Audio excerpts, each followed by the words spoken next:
Masya Allah.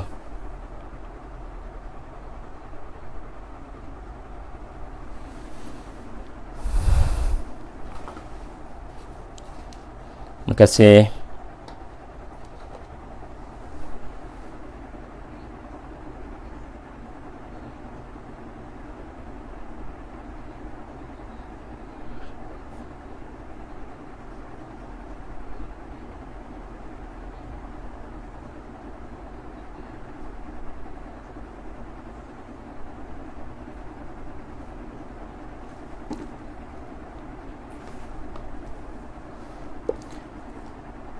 Assalamualaikum warahmatullahi wabarakatuh. Alhamdulillahi rabbil alamin, wassalatu wassalamu ala asyrafil mursalin wa ala alihi wa sahbihi wa man tabi'ahu wa nasarahu wa jahada fillahi haqqa jihadih. Amma ba'd. Terima kasih banyak-banyak kepada Cik Nurul Erna Dewi dan tim daripada pihak Mizan kerana menyediakan ruang untuk saya berkongsi mengenai apa yang menyebabkan saya menulis perempuan yang baik-baik dalam Al-Quran. Juga saya ingin mengucapkan terima kasih kepada pihak Mizan kerana video-video yang dihasilkan mengenai kuliah-kuliah saya, tafsir Seminar Ibrah Wanita SIM, ya, tafsir tentang surah-surah wanita, telah menjadi pahala yang berpanjangan. Ya, penganjurnya mendapat pahala berpanjangan kerana makin ramai yang membaca buku ini dan beramal daripada kebaikan jika ada pada buku ini, ia juga adalah pahala kepada kalian yang menganjurkan. Apa yang saya lakukan hanyalah memanjangkan pahala berkenaan, dan terima kasih juga saya ambil kesempatan ini kepada pihak Iman Publication kerana mempunyai barisan penulis yang tekun pada menuliskan semula bahasa ilmu yang telah saya sampaikan. Masa kita terbatas, Erna, jadi saya rasa saya bataskan apa yang saya akan kongsikan mengenai buku ini pada topik bagaimana kisah-kisah Al-Quran yang membabitkan wanita khususnya boleh memberikan kesan kepada jiwa dan kehidupan. Maka agar kisah-kisah wanita menjadi satu kisah yang menimbulkan kesan mendalam ke dalam hati, maka kita memerlukan kepada 3 mindset. Dan buku ini saya telah mengetengahkan bagaimana kepentingan 3 mindset berkenaan. Ada banyak mindset ataupun ada banyak perspektif cara melihat cerita. Ya, barangkali biasa kita bila ada satu cerita, kita melihat dengan satu perspektif sahaja, seperti apa fakta yang sahih. Adakah cerita itu sahih atau cerita itu hanyalah cerita yang diada-adakan? Maka penulisan buku ini berusaha ke arah menambah perspektif-perspektif baru, seperti perspektif kebahasaan, mendalamnya bahasa Arab, ya, ataupun perspektif ulum Al-Quran, seperti kenapa cerita wanita ni dalam surah tu, kenapa cerita wanita ni ada banyak dalam Quran sedangkan seorang wanita ada banyak tempat dalam Quran, seperti kisah Maryam alaihassalam. Jadi saya cuba untuk mengetengahkan perspektif yang barangkali kurang diambil berat oleh pembaca-pembaca kisah-kisah dari Al-Quran, seperti kisah-kisah wanita. Jadi 3 mindset berkenaan adalah, pertama sekali, mindset al-ghafilin. Mindset al-ghafilin. Yang kedua, mindset as-sailin. Mindset as-sailin. Yang ketiga, mindset ibrah. Mindset ibrah. Okey. Ghafil G, ya, Sail S, Ibrah I, GSI, ikutlah apa pun nak diakronimkan. Pertama, Al-Ghafilin. Allah Ta'ala sebut ketiga-tiga mindset ini dalam surah Yusuf, Erna.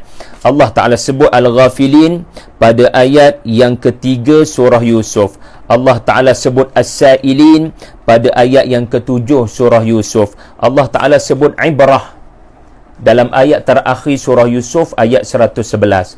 Nak bagi tahunya cerita-cerita Nabi Yusuf atau mana-mana cerita daripada Al-Quran tidak akan memberikan manfaat ya seandainya tidak menggunakan sekurang-kurangnya 3 perspektif, 3 mindset. Apakah itu al-ghafilin? Tahu tak Erna, ghafilin tu apa? Setakat duduk dengar-dengar. Tak apa. Cuba-cuba je. Al-ghafilin, cuba-cuba. Ghafilin tu apa? Tak. Okay, tak apa. It's okay. Tak payah tanya. Ghafilin adalah tiada pengetahuan. Ghafilin, mereka yang tiada pengetahuan. Allah Subhanahu wa Ta'ala menyebut ya mengenai Nabi sallallahu alaihi wasallam, wa in kunta min qablihi laminal ghafilin. Wahai Nabi sallallahu alaihi wasallam, kisah yang bakal aku paparkan adalah kisah yang kau adalah dari kalangan mereka yang juga tiada diberi pengetahuan. Artinya kisah yang bakal aku sampaikan adalah kisah yang kalian, termasuk Nabi sallallahu alaihi wasallam, ya, adalah daripada mereka yang tidak ada kemampuan untuk akses kepada sources cerita Nabi Yusuf, ya, dan cerita-cerita di dalam Al-Quran adalah cerita-cerita yang Nabi tiada sebarang pengetahuan kepadanya. Kenapa ya? Sebab Nabi ya dari kalangan kaumnya yang tidak boleh membaca dan tidak boleh menulis kebanyakannya. Dan duduk di Mekah waktu Al-Quran diturunkan, bukan ada pakar sejarah Nabi-Nabi terdahulu yang hanya diketahui oleh orang-orang Yahudi. Yahudi tidak di Mekah, Yahudi di Madinah. Jadi maksud ghafilin ini adalah apabila kita nak baca cerita-cerita daripada Quran, kita jangan sombong. Kita jangan kata cerita Zulaikha lagi, saya dah tahulah cerita dia tu yang goda Nabi Yusuf tu kan. Kadang-kadang ini sebenarnya sombong. Ya, Al-Quran jangan dianggap begitu. Kerana orang yang benar-benar membaca Al-Quran, meneliti tafsiran ayat-ayat berkenaan, pasti akan menemui sesuatu yang menakjubkan walaupun diulang berkali-kali. Sentiasa memperolehi makna yang baru, maksudnya pengajaran, peringatan yang baru. Jangan sekali-kali kita merasakan kita ini sudah tahu. Letakkan diri kita dari kalangan orang-orang yang ghafilin. Maksud ghafilin adalah banyak lagi yang kamu tak tahu. Yang kamu hanya tahu sebelum ni, yang kamu kata cerita Zulaikha lagi, itu barangkali 1% daripada makna yang Allah Ta'ala nak sampaikan mengenai wanita berkenaan dalam surah Yusuf. Kerana kamu tidak membelik tafsir A, kamu tidak membelik tafsir B, kamu tidak membelik tafsir C, kamu hanya berpada dengan terjemahan. Kamu mendengar lecture Ustaz A, kamu tidak mendengar lecture Ustaz B, kamu tak dengar lecture Ustazah C, kamu tak dengar, kamu berpada dengan satu sumber, kamu berpada dengan satu perspektif kepada kisah berkenaan, maka ia mengundang keterbatasan pada memahami. Sedangkan Kitabun anzalnahu ilaik mubarakun, Al-Quran yang terkandung di dalamnya 1/4 cerita, Allah Ta'ala kata mubarak. Mubarak, banyak tafsiran mubarak. Salah satu tafsiran mubarak adalah maknanya melimpah-limpah. Tidak ada satu orang boleh berkata ayat ini sebenarnya bermaksud Zulaikha menggoda Yusuf alaihi salam. Satu orang manusia tidak seharusnya berkata begitu, bahawasanya ayat ini sebenarnya actually ya hanya mempunyai satu maksud sahaja, tidak ada maksud yang kedua. Tak ada orang akan berkata begitu melainkan sombong. Sedangkan ayat itu kalau diperhalusi, apa yang kamu kata tadi hanya 1/10 daripada makna, hanya 1/100 daripada makna. So dia adalah soal sejauh mana kamu merendah diri untuk menuntut ilmu tentang kalam Allah. daripada pelbagai ahli-ahli tafsir, daripada pelbagai para ulama. Jadi saya berikan satu contoh dalam buku saya, muka surat 218. Erna buka muka surat 218, kita akan bertemu dengan kisah Asiah yang telah berdoa kepada Allah, ya, dan beliau berdoa agar dikurniakan Allah rumah di syurga, dan saya telah menulis mengenai Asiah serba sedikit pada halaman 219 sampai 221. Tetapi saya menemui banyak lagi perkara-perkara baru rupa-rupanya bila saya mendengar lecture daripada Ustaz A. Bila saya membaca tafsir yang baru, saya beli, saya menemui maklumat baru, saya menemui tadabbur yang baru yang tidak tertulis di sini, ya, yang menyebabkan murid-murid saya perlu menconteng buku berkenaan.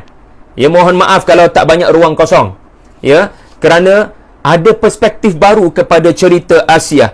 Iaitulah dalam buku ni, ya, saya sebut apa yang tak ada dalam buku ni. Jarang bedah buku dia bercakap benda tak ada dalam buku dia.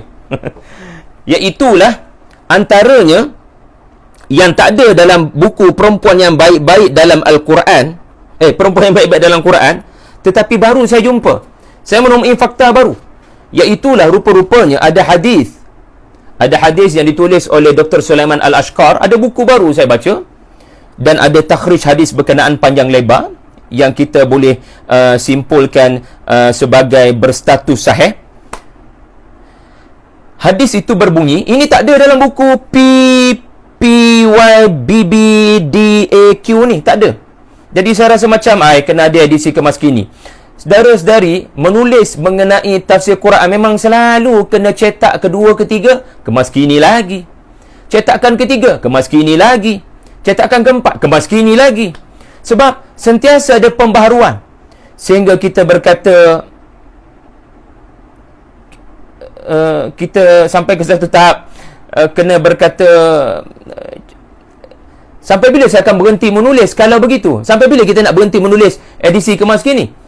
Sebab itulah tafsir Quran tak pernah selesai ditulis. Sentiasa ulama yang hidup di tahun 2000, di tahun 2000 ada 3-4 ahli tafsir buat tafsir 30 juzuk. Jadi kita tertanya-tanya, kenapa? Takkan tafsir yang ditulis pada zaman ini oleh ulama yang hidup pada zaman ini, dia punya tafsiran tidak memenuhi hajat orang-orang yang hidup tahun 2000. Lalu lahir ahli tafsir yang kedua. Saya sebut ni sebab memang saya dapat tahu ada 3 tafsir, baru saya tahu dalam sebulan ni. Ada 3 jenis tafsir yang ditulis dengan lengkap 30 juzuk oleh ulama-ulama yang telah meninggal dunia, dan mereka menulis tafsir ini tahun 2000. Lalu saya tertanya-tanya, keep asking, apa sebenarnya yang menyebabkan mereka menulis? Mereka tidak menemui kepuasankah pada tafsir Ibnu Katsir, pada tafsir imam-imam terdahulu? Ini hebatnya Quran. Sentiasa ada orang akan datang di kemudian hari, dia buat tafsir kemas kini, dia buat edisi kemas kini. Jadi antara yang perlu dikemaskinikan dalam buku perempuan yang baik-baik adalah satu hadis. Saya bacakan terus hadis berkenaan. Sesungguhnya Firaun telah menyiapkan 4 tiang bagi isterinya, 2 tiang untuk tangan, 2 tiang untuk kaki. Namun begitu para pengawal Firaun telah meninggalkan Asiah. Lalu para malaikat mendatangi Asiah. Kemudian Asiah berdoa sebagaimana surah At-Tahrim ayat 11 berkenaan. Setelah berdoa, terlihatlah beliau rumahnya di syurga. Dalam buku perempuan yang baik-baik, saya menghuraikan kenapa dia meminta rumah. Tetapi saya tidak sebut adakah selepas dia berdoa, dia nampak rumah tu. Maka dalam hadis menyebut dia dinampakkan rumah berkenaan. And then inna lillahi wa inna ilaihi raji'un. Juga di dalam hadis, ya, ada keterangan, ada syahid daripada Salman Al-Farsi, isteri Firaun itu diseksa di bawah terik matahari. Ya, dia telah dibebani, ini daripada riwayat lain, dia dibebani dengan batu besar di atas perut hingga meninggal. Yang tu tak ada dalam perempuan yang baik-baik. Jadi jangan marah kat saya lah. Sebab semasa saya tulis buku ni, semasa saya kuliah dengan Mizan, cerita tu tak sampai pada saya. Tetapi bila ada guru beritahu, namanya Dr. Sulaiman Al-Ashqar, yang mengambil pendekatan menulis hadis-hadis yang menghuraikan benda-benda yang tak clear dalam Quran. Baru kita jumpa, ya Allah, ya Tuhan. Itu contoh. Okey.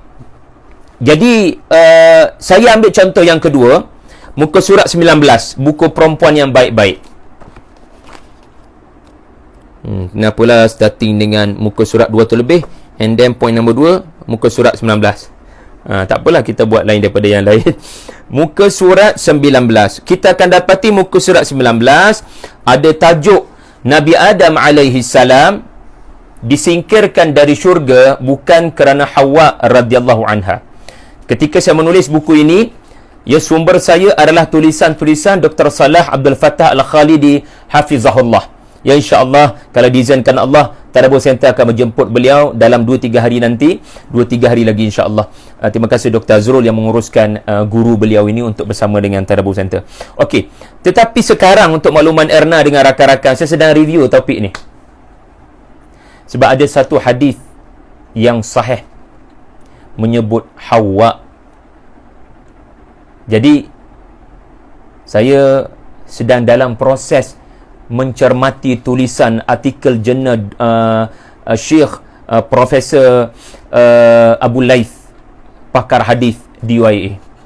Beliau buat artikel hampir 20 muka surat pada menjelaskan satu hadis yang sahih tentang khianat yang dilakukan oleh Hawa. Jadi apa maksud khianat? Dan adakah hadis berkenaan menjatuhkan martabat Hawa radhiyallahu anha? Ini masalah kita. Hadis tu sahih, tetapi kita beranggapan, ya, kita melakukan takwilan ke arah menyatakan bukan Hawa sebenarnya. Yang Allah Ta'ala maksudkan adalah wanita-wanita. Tetapi hadis berkenaan sebut Hawa. Jadi bagaimana kedudukan hadis berkenaan? Adakah bertentangan dengan ayat-ayat Al-Quran yang jelas menunjukkan kedua-duanya melakukan kezaliman? Bukan Hawa seorang. Bahkan surah Toha kata Adam yang melakukan kesalahan ini, bukan Hawa. Lalu bagaimana hadis berkenaan? Jadi siapa starting dulu?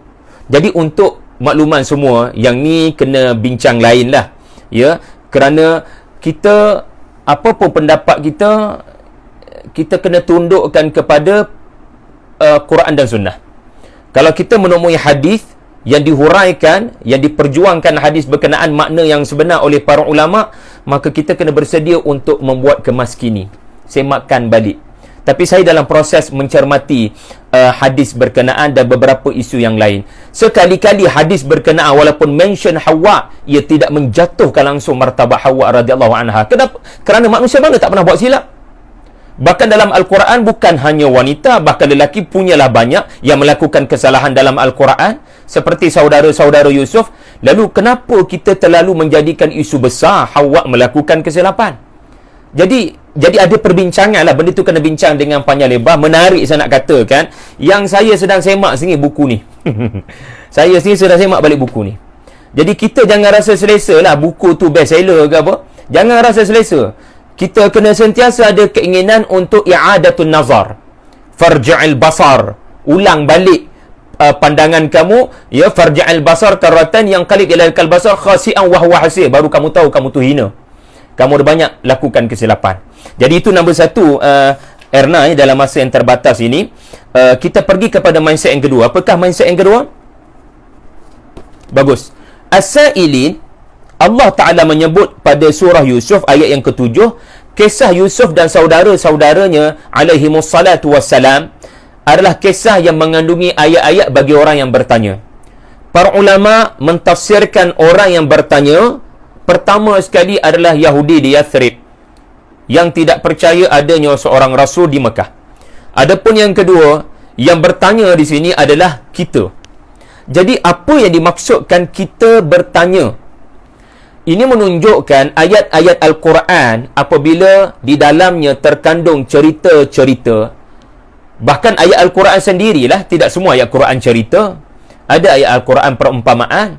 So, mana-mana ayat Quran khususnya yang membabitkan cerita Nabi Yusuf dan saudara-saudaranya khususnya, dan dalam topik kita cerita-cerita wanita, hendaklah pembaca Al-Quran tidak gelojoh untuk tamatkan bacaan dengan segera. Hendaklah pembaca Al-Quran bergerak dari satu ayat ke satu ayat dengan tadabbur. Macam mana nak buat tadabbur, Ustaz? As-sa'ilin, tanya soalan. Tanya soalan. Sering saya sebutkan, dua soalan perlu ditanya. Soalan yang pertama melahirkan tafsir, soalan yang kedua melahirkan tadabbur. Soalan yang pertama, apa makna ayat ini? Ia melahirkan tafsir. Soalan yang kedua, dia melahirkan tadabbur, iaitulah mengapakah ayat ini ditujukan kepada saya. Maka apa pun cerita-cerita Quran, ia memerlukan kita bertanya soalan yang pertama dan soalan yang kedua, khususnya soalan yang kedua, iaitulah mengapakah cerita ini ditujukan kepada saya. Sebagai contoh, kita ambil muka surat 216. Buku Perempuan yang Baik-Baik, muka surat 216. Okey. Di situ ada cerita isteri Nuh dan isteri Lut, di mana ayat Al-Quran berkenaan telah menyebut bahawasanya kedua-duanya telah melakukan pengkhianatan dan kedua-duanya tidak membantu mereka, suami mereka, daripada azab Allah. Suami mereka Rasulullah, Nabi Nuh alaihi salam dan Nabi Lut alaihi salam. Tetapi Allah Ta'ala sebut mereka adalah ahli neraka. Okey? Mereka adalah ahli neraka. Itu tafsir ayat 10 surah At-Tahrim. Itu tafsir. Itu makna ayat tu. Kerana mereka khianat. Tetapi apa soalan yang kedua tadi, Erna? Yang melahirkan tadabbur tadi. Mengapa ayat ini ditujukan kepada saya? Maka pasti ada pesan-pesan Allah, teguran-teguran Allah kepada saya dalam ayat tu. So, soalan yang kedua melahirkan tadabbur, iaitulah anda tak akan baca ayat 11 lagi. Anda tak akan bergegas dan gopoh pergi ayat 12 lalu berkata sadaqallahul azim, surah At-Tahrim dah selesai, dah kata. Sebab anda masih tersangkut pada ayat 10. Iaitulah soalan kedua. Mengapa agaknya Allah tujukan kisah ini kepada saya?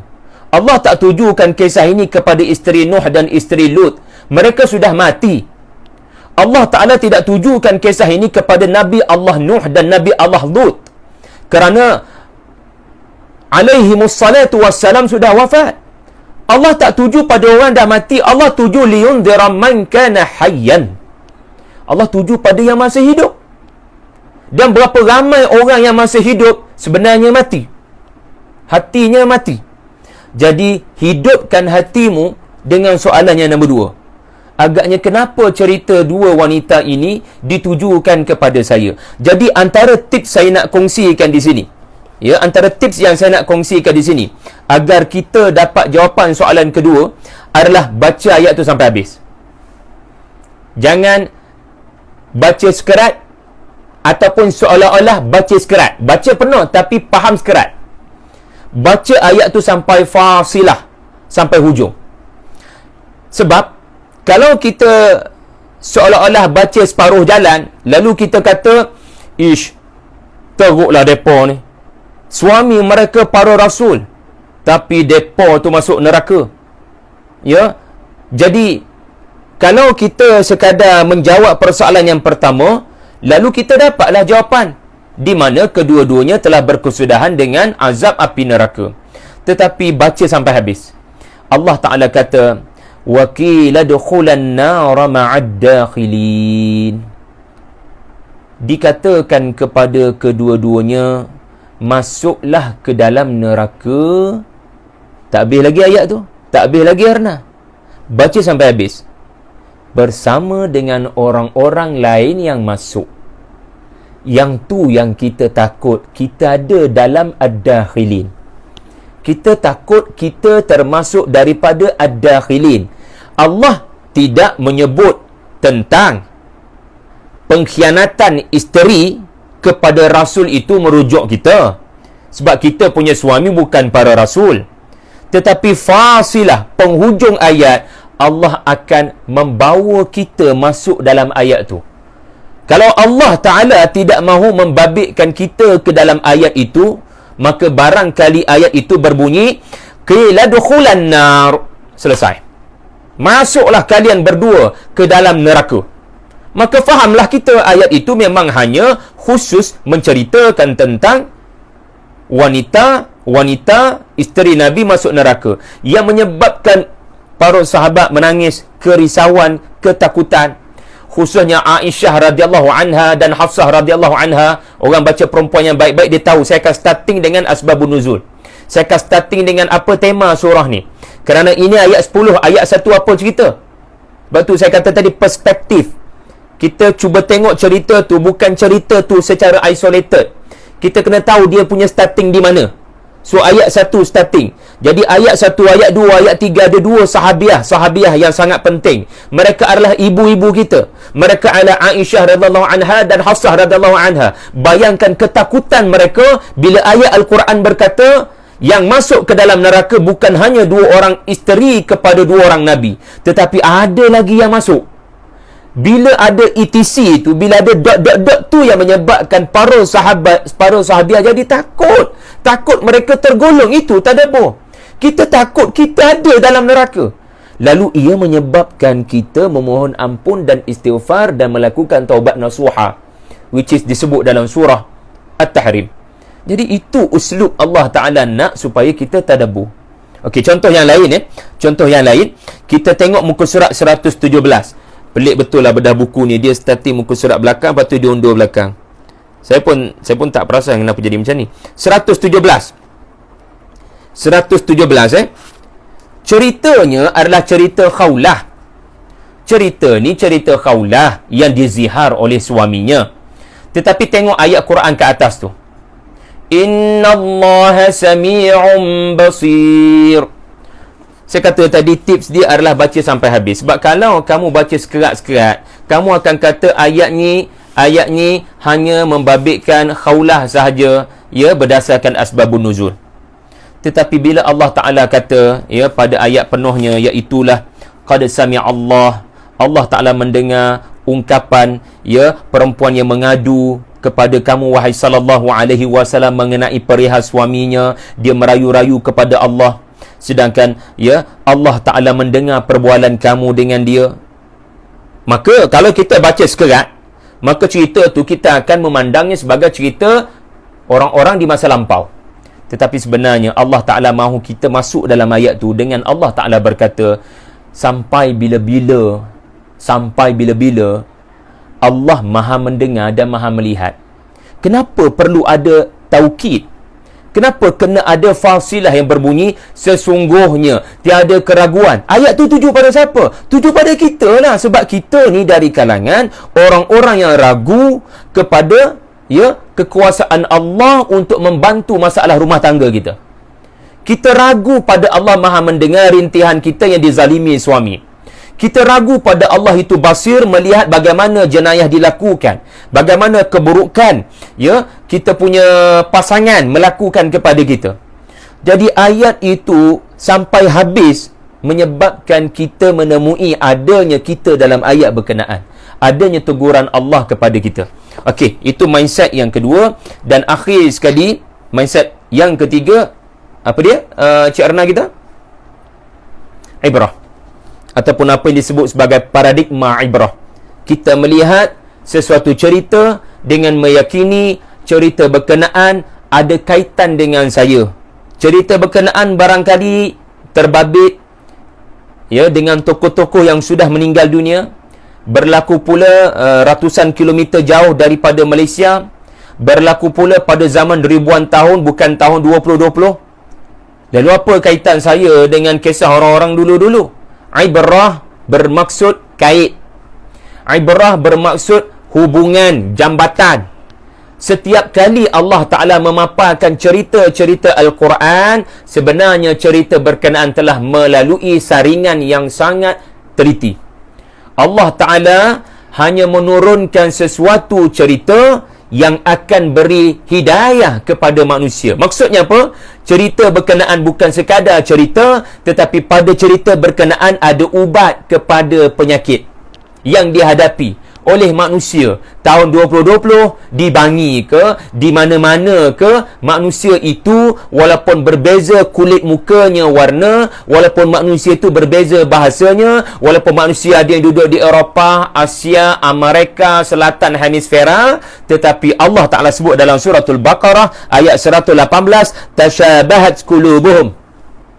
Hati manusia sama dan tidak ada yang paling pakar tentang masalah hati manusia melainkan Allah Subhanahu wa taala. Al-Quran diturunkan untuk syifa lima fis sudur.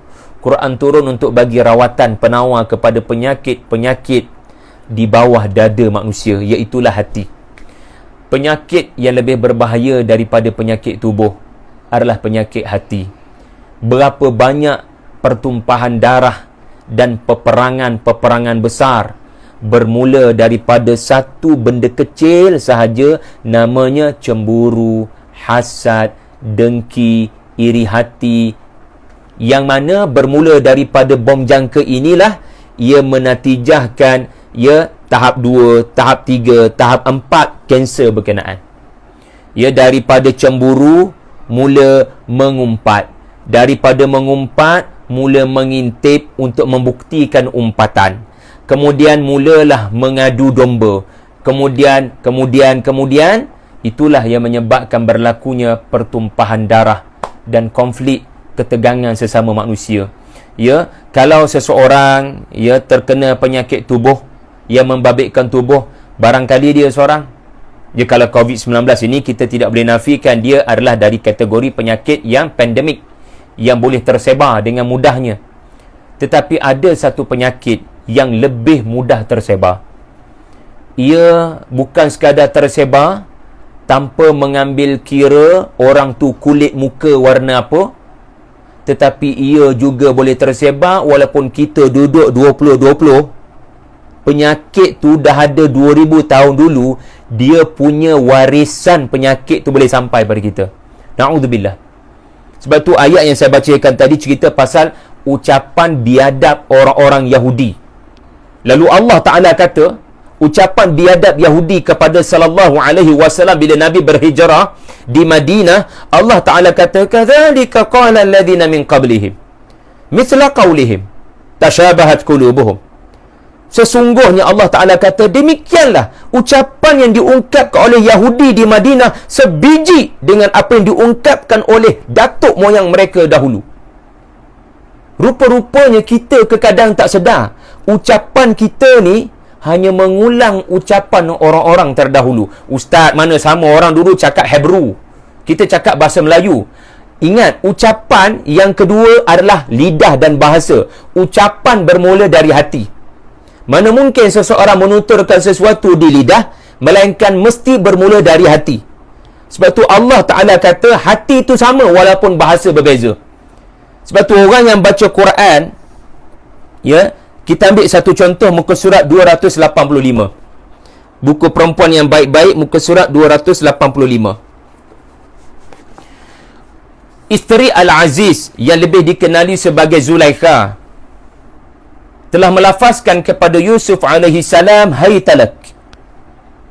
Hai talak. Di mana terjemahan yang saya petik di situ adalah marilah kemari, aku bersedia untukmu. Barangkali bahasa Mesir waktu itu bukan hai talak. Al-Quran ketika menisbahkan ucapan ini kepada isteri Al-Aziz dengan penisbahan bahasa Arab yang bermukjizat, iaitulah Allah memilih hai talak.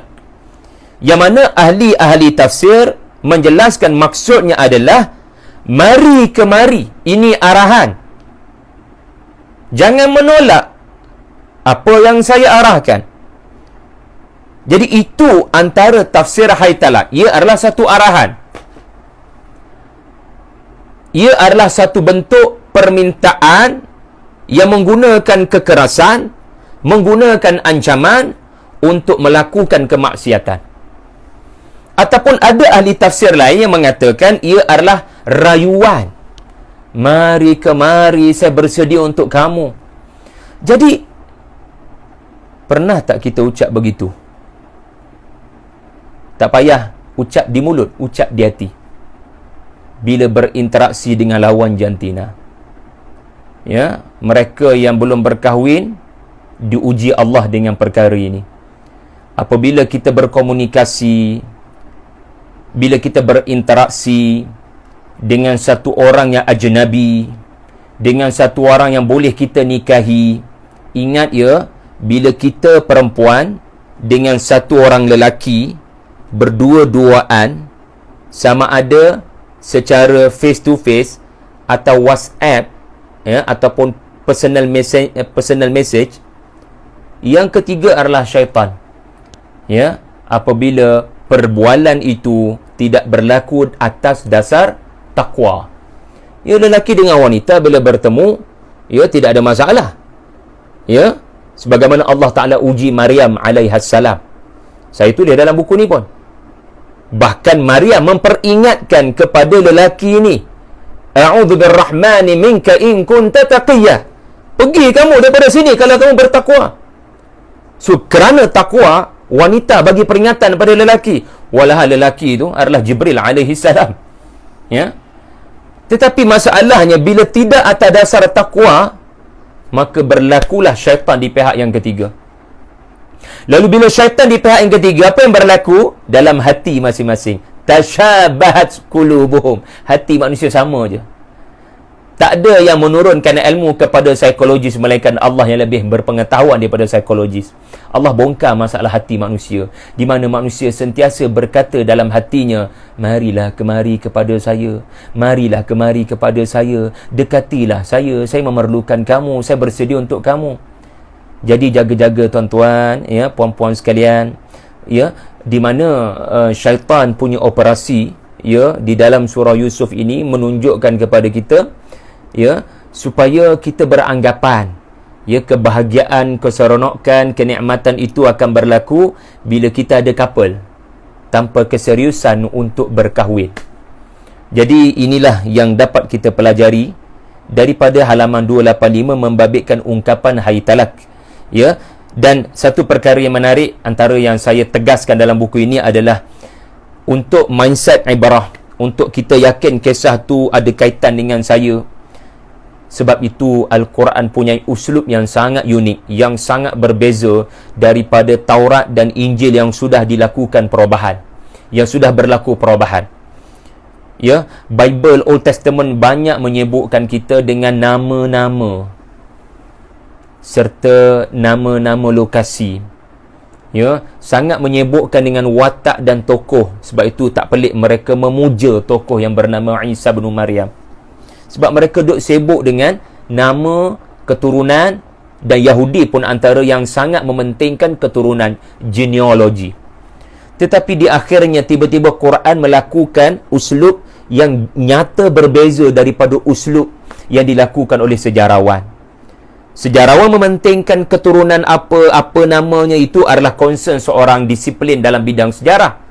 Tetapi Quran ternyata benar-benar daripada Allah pencipta ahli sejarah. Quran break the rules. Quran tidak tunduk kepada kaedah-kaedah department history. Iaitulah Quran datang dengan uslub tidak menyebutkan dengan nama. Yang pertama hikmahnya adalah kerana apa? Aku tak nak kau puja tokoh.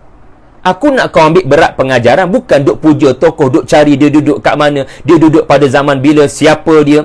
Yang kedua hikmahnya Erna adalah supaya kamu meyakini cerita ini boleh berulang kepada kamu, bukan hanya terkena kepada orang-orang dahulu. Kalau Allah Ta'ala sebut nama, barangkali kamu akan berkata, mereka sahaja yang terkena, bukan kita.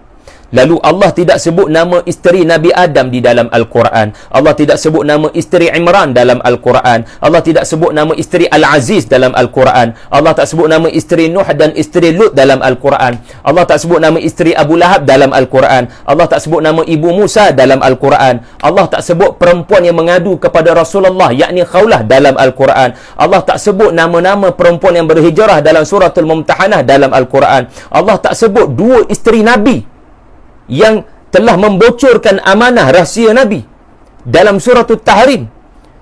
Allah tak sebut nama isteri Fir'aun. So ini adalah satu uslub yang sangat bijaksana daripada Allah Antara hikmahnya adalah supaya kamu meyakini, ya, kamu boleh mewarisi, ya, penyakit orang-orang dahulu kalau negatif, atau kamu boleh mewarisi nikmat an'amta alaihim, apa yang Allah beri pada orang terdahulu, kamu juga boleh dapat.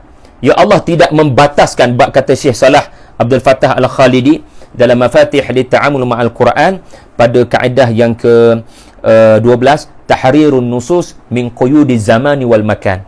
Antara cara nak tadabbur Quran adalah jangan ikat ayat berkenaan dengan ikatan zaman dan masa, ikatan zaman dan lokasi, kerana kisah berkenaan adalah kisah yang menjadi petunjuk kepada seluruh manusia sampai hari kiamat. Wallahu alam. Erna, boleh ajukan soalan? Silakan.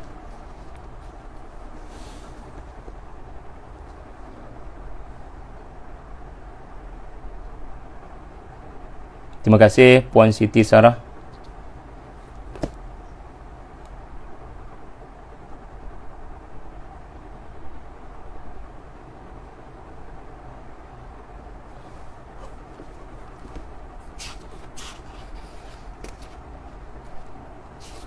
Okey, benar, hanya Maryam sahaja yang disebut dalam Al-Quran. Tiada wanita yang lain disebut dalam Al-Quran. Bahkan Maryam tidak sekadar disebut nama, Maryam menjadi satu-satunya tokoh dalam Al-Quran yang disebut nama penuh. Siap berbintikan Imran. Subhanallah. Itu dalam surah At-Tahrim ayat terakhir. Bahkan ada satu surah khusus Allah Ta'ala namakan dengan nama surah Maryam. Pengajaran dia apa? Wanita ni mulia. Kenapa pandang diri kamu semua hina? Allah muliakan kamu. Dan Allah Ta'ala mahu kita melalui apa yang Maryam lalui kalau mahu memilih kemuliaan. Antara sebab Allah Ta'ala sebut nama Siap binti adalah kerana peristiwa yang terjadi pada Maryam takkan berulang. Tadi saya sebut antara sebab Allah tak sebut nama kerana nak kata cerita tu akan berulang kepada kamu, walaupun nama kamu ya bukan Zulaikha, walaupun nama kamu bukan Ummu Jamil. Sebab tu Allah tak sebut nama, nak katanya cerita ni boleh pindah pergi pada kamu. Tetapi Maryam, apa yang berlaku kepada beliau, mukjizat yang Allah beri kepada beliau. Dalam rahimnya ada ayat Allah, ada ruh yang ditiupkan oleh Allah tanpa disentuh lelaki. Itu takkan berulang sampai bila-bila. Hanya Maryam memiliki kelebihan berkenaan. Tetapi Allah Ta'ala, subhanallah, bila memaparkan Maryam dari sudut bukan mukjizat ataupun kisah di mana Allah kurniakan kepadanya Isa, Allah bila paparkan kisah Maryam, masih banyak yang diberikan liputan adalah kepribadian dia, bukan nama tu sangat. Contoh, kita tengok muka surat 68, buku perempuan yang baik-baik dalam Al-Quran. Kita akan jumpa muka surat 68 perkataan intabadat. Intabadat. Bukan tu maksud saya. Muka surat 221, jauhnya. 221.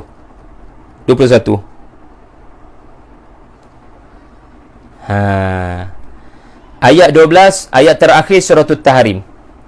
Ketika Allah menyebut Maryam siap dengan binti, maka kita faham dah tadi, dah terjawab dah soalan tadi. Kerana apa yang berlaku kepada Maryam takkan berulang pada mana-mana wanita. Apa dia yang berlaku pada Maryam? Ahsanat farjaha fanafakhna fihi min ruhina. Itu tak akan berlaku pada mana-mana wanita, di mana ada wanita selepas Maryam, ada wanita di zaman ini yang mana tanpa disentuh lelaki tiba-tiba mengandung. Takkan berlaku sama sekali. Tetapi bila Allah cerita pasal kepribadian Maryam, Allah mengatakan ia boleh berulang kepada yang lain. Karakter tu. Jadi Allah Ta'ala menunjukkan karakter Maryam boleh menimpa kamu, wahai wanita. Nikmat yang Allah beri kepada Maryam boleh menimpa kalian, wahai wanita. Iaitulah fasilah. Sekali lagi, tips saya sebut tadi, baca sampai habis. Wa kanat minal qanitin. Allahu Akbar. Maryam, Allah Ta'ala kata, wa kanat minal qanitin. Bukan dia seorang sahaja qanitah. Ada ramai lagi qanitin. Lalu bila kita baca ayat ni, kita membaca dengan harapan. Ya Allah, mudah-mudahan ada senarai panjang tu. Maryam ada kat dalam senarai tu. Kanat minal qanitin, maknanya ada satu senarai di sisi Allah. Senarai itu adalah namanya senarai qanitin. Orang yang istiqamah melakukan ibadah dengan khusyuk. Ini maksud qanitah ataupun qanit. Ini maksud kunut dari sudut bahasa konsistensi. Istiqamah melakukan ibadah dengan khusyuk. Dengan khusyuk baru qanitah. Dia bukan standard biasa-biasa ni. Jangan anda kata orang tu baca kunut subuh, dia qanitin. Tak, bukan itu maksudnya. Qanitin dalam Quran adalah orang yang istiqamah melakukan ibadah dengan khusyuk. Tiba-tiba dalam senarai itu, Allah tak kata Maryam je. Kalau dalam senarai itu Maryam sahaja pemenangnya, wa kanat qanitah. Tetapi bila Allah Ta'ala kata wa kanat minal qanitin, Maryam ada dalam senarai itu, maknanya ada banyak lagi nama dalam senarai itu. Dan mana yang kita tak tahu, adakah aku ada dalam ayat tu? Maka ayat itu berakhir dengan, ya Allah, harap-harapnya aku ada dalam senarai itu. Ini tadabbur. Mudah-mudahan aku tergolong daripada orang yang istiqamah melakukan ibadah dengan khusyuk. Satu nikmat yang Allah kurniakan kepada Maryam. Gitu. Ya, terima kasih. Dr. Sarah rasanya tadi.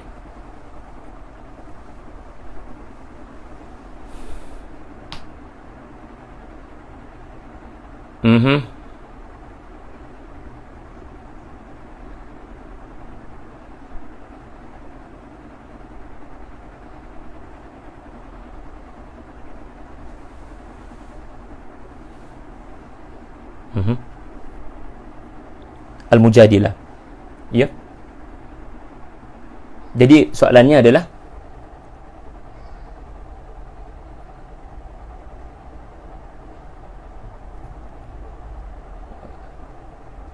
so ini adalah komentar, bukan soalan. Sekejap, bagi saya baca sekejap. Perkara pertama, suratul Mujadalah mengadu pada Allah bila ada masalah rumah tangga. Kedua, pergi berjumpa dengan pakar untuk membantu menyelesaikan masalah rumah tangga. Okey, saya suka yang ni. Cuba tengok muka surat 97.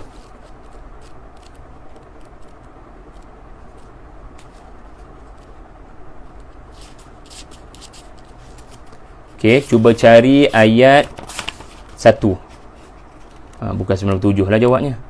Ayat 1, muka surat 115. Kalau berdasarkan ayat muka surat 115, kalau berdasarkan ayat 1 ni, kalau saya boleh tanyalah, sebab ikut soalan ataupun ikut komentar daripada doktor, perkara pertama mengadu pada Allah dulu, nombor 2 baru jumpa pakar. Tapi tengok ayat tu, apa yang berlaku dulu?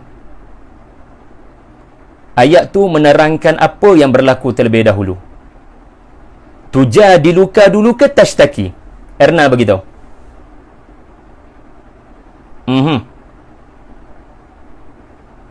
Tujadiluka kan? Baru tashtaki. Jadi di sini sahaja, ya, saya betulkan komentar doktor. Nombor 2 jadi nombor 1, nombor 1 jadi nombor 2. Bila kita ada masalah, jumpa orang yang pakar terlebih dahulu. Kita jumpa dahulu, ya, kita minta panduan daripada mufti, kita minta panduan daripada ahli agama. Macam mana ni ya Rasulullah? And then baru mengadu pada Allah. Nak bagi tahunya, kena mementingkan ikhtiar. Jangan sekadar berserah begitu sahaja. Kena memikirkan apa prosedur perundangan, ya. Boleh bantu saya tak bagi nasihat? Kerana anda akan rasa seronok munajat dengan Allah selepas berikhtiar. Selepas berikhtiar. Bukanlah bermaksud jangan semayang apa-apa dulu, jumpa orang dulu. Bukan macam tu. Saya nak menggambarkan di mana ayat ini menjelaskan kepentingan meluahkan permasalahan kepada orang yang boleh diberi kepercayaan. Jangan mengadu di Facebook. Jangan mengadu pada orang yang hanya memburukkan keadaan. Mengadulah kepada mereka yang ada ilmu tentang penyelesaian. And then, mengadulah pada Allah Subhanahu wa ta'ala agar Allah mendatangkan penyelesaian yang lebih baik daripada orang-orang yang kita temui. Kerana barangkali orang-orang yang kita temui tidak mampu memberikan jawapan. Inilah situasi Nabi sallallahu alaihi wasallam. Nabi tak boleh bagi jawapan kerana ayat yang memperincikan tentang zihar belum diturunkan. Itulah sedikit komentar di atas komentar Dr. Sarah tadi. Okey, silakan.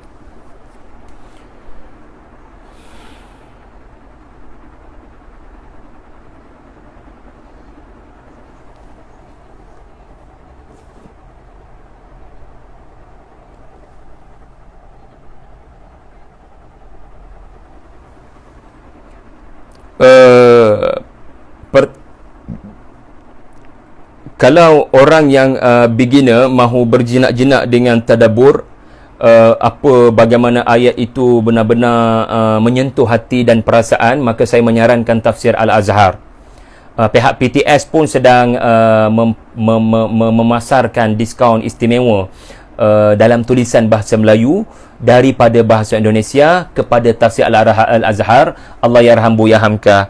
Saya highly recommend untuk beli tafsir Al-Azhar, walau sesiapa penerbitnya. Saya sendiri pun ada, dan itulah khazanah berharga daripada arwah ayah kepada saya, ya, sebelum meninggal dunia 20 tahun lepas. Tafsir Al-Azhar dari Indonesia. Saya beri pilihan pada anda. Kalau anda nak rasai bahasa Indonesia, maka dapatkan daripada penerbit-penerbit yang ada hubungan dengan tafsir Al-Azhar seperti Raudah Al-Mikyas di Bangi. Kalau anda mahukannya betul-betul bahasa Melayu sebab anda barangkali ada pengalaman pahit dengan Indonesia, jadi anda boleh beli apa yang diterbitkan oleh PTS. Jadi pilihan di tangan kita, sama anda nak beli beg tangan ratusan ringgit atau nak beli tafsir Al-Azhar. Gurau je. Okey. Yang kedua, anda boleh memilih untuk tidak membaca, barangkali kerana komitmen yang agak banyak, maka mendengar. So kita ada Tadabbur Center, kita ada pelbagai agensi-agensi Al-Quran yang menawarkan khidmat percuma pencerahan makna-makna ayat Quran secara maya, secara atas talian, secara online. YouTube tu tekan je, ada belaka tafsir. Kalau anda selesa dengan bahasa Inggeris, kita ada Ustaz Nu'man Ali Khan ya, di Bayinah TV yang lengkap 30 juzuk ayat tafsiran. Ya, kalau anda seorang yang selesa dalam bahasa Arab, itu lagilah menyeronokkan. Terlalu banyak aplikasi menyediakan, tekan je ayat tu keluar Syekh membacakan tafsir Ibnu Kathir. So sambil memandu boleh dengar. Gitulah. So zaman sekarang PKP mengajar kita semua benda di ujung jari kan. Jadi kita tak boleh bagi alasan dah, tak boleh nak faham ayat tu pasal apa. InsyaAllah.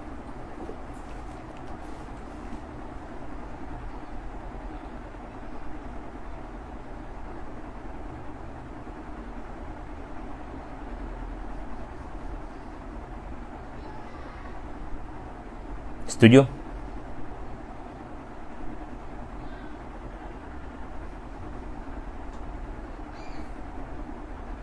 Setuju? Setuju?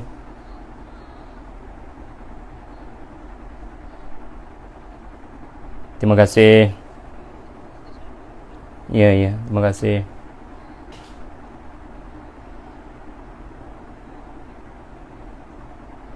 Allahu.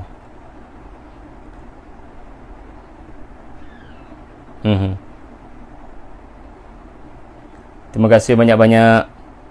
Kami pun kadang melakukan kesilapan dan kesalahan. Mohon sama-sama betulkan. Kami semua juga adalah pelajar sebenarnya. Saya pelajar di UKM. Ramai asatizah masih lagi belajar dan ada guru sebenarnya. Jadi sama-sama betulkan. InsyaAllah. Kita saling melengkapi. Ya? Okey. InsyaAllah.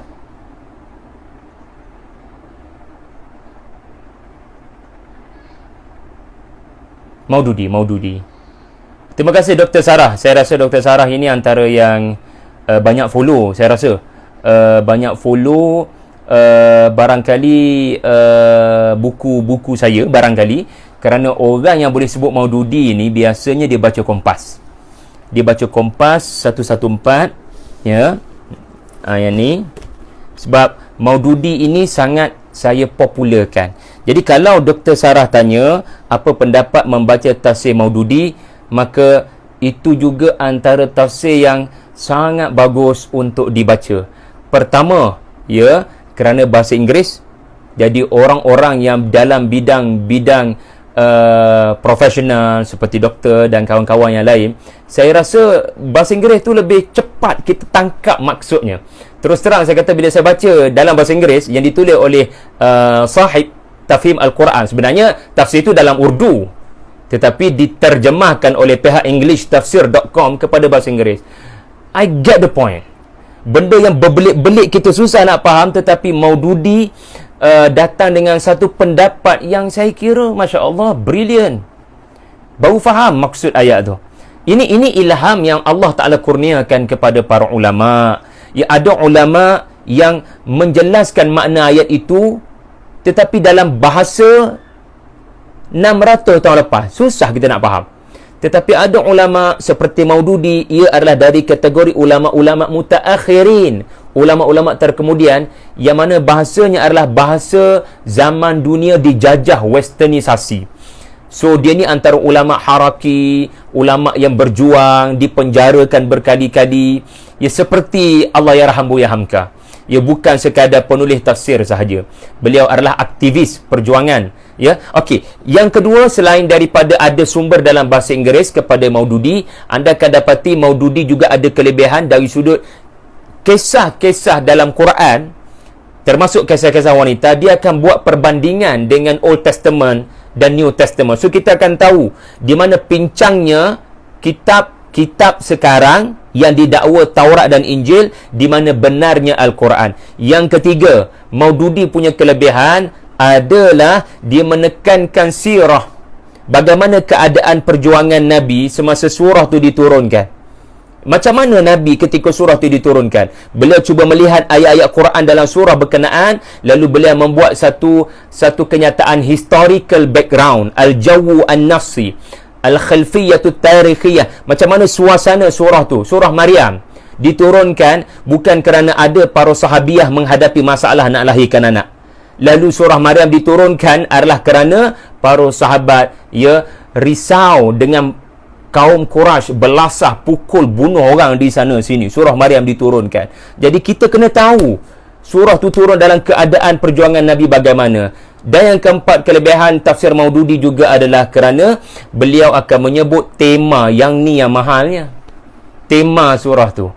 Beliau akan buat segmen-segmen, lalu beliau akan menyebut kesimpulan surah ini bercerita tentang apa. And then baru dia masuk pada syarahan setiap ayat. Semoga Allah mengganjari para ulama kita yang membantu kita faham Quran.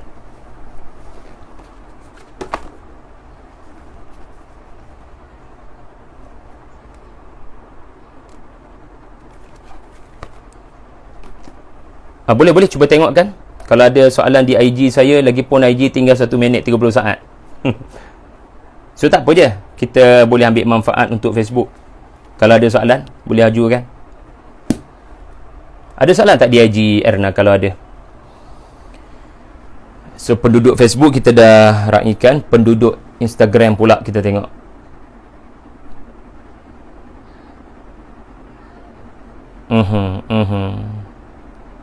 InsyaAllah.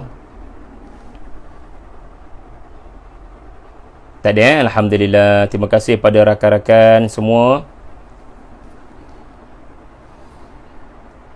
Allahu Akbar, nombor akaun TC. Okey, nanti kita iklankan di IG Tadabbur Center. Yang penting follow Tadabbur Center, rakan-rakan. Follow Tadabbur Center. InsyaAllah kita akan iklankan lah kalau ada yang nak menyumbang. Barangkali nak dapat pahala 27 Ramadan. InsyaAllah.